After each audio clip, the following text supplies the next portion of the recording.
کوکمون دو سول دو هست. سی اول برابر با سی انگلیسی در تیونر کوک شده.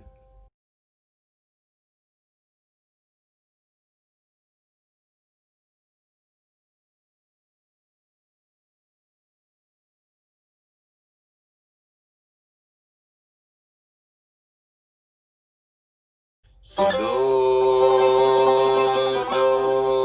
ره می. ریزمون از ره میاد به سمت می اشاره میکنه به فا.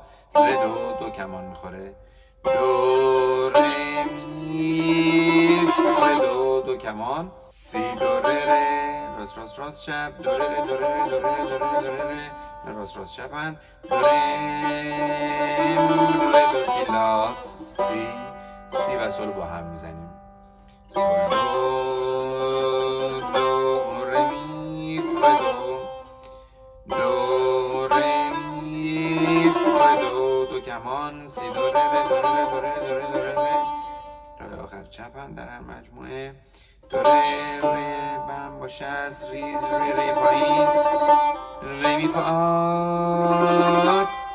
ره می یک میاد پایین. راست چپ تک ریز فا می کمان ریز میخوره اشاره به ره میکنه. میره دو راست چپ راست. ره می باز می کمان ریز اشاره به فا. میره دو کمان.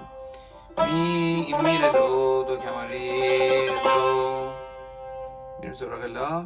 لا سولاس اشاره به سی میکنه. سول بم لا سول مقطع. سول لاس لا کمان ریز اشاره به سی بمول. لاس سول فا فای با شست در سیم بم. فای پایین ریز می فا سول. می به فا یک میاد بمین.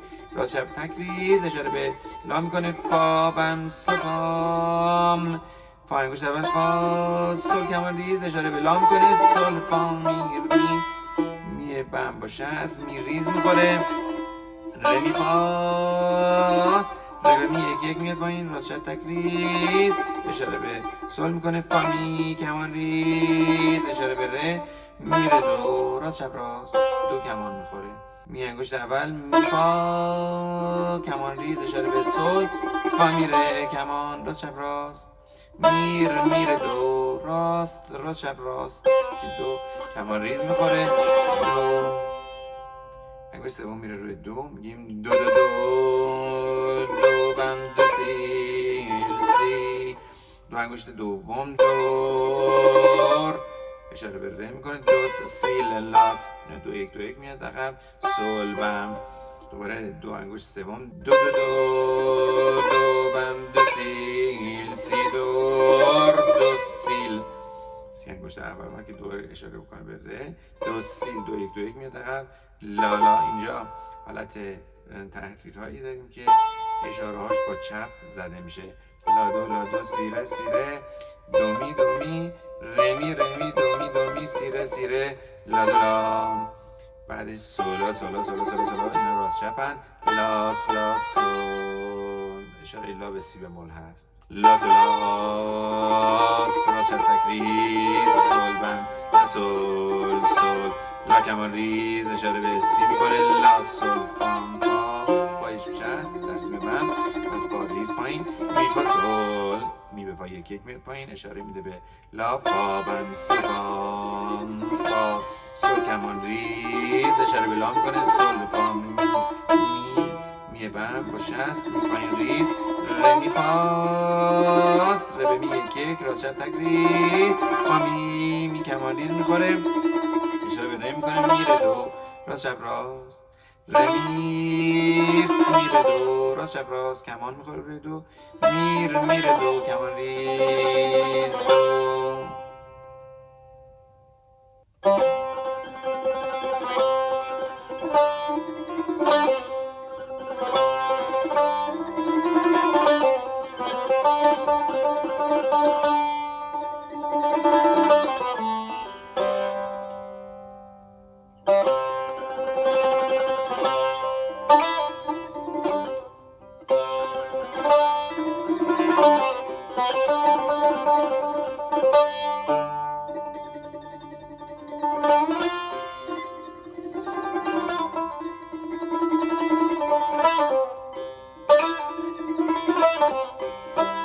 Thank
you.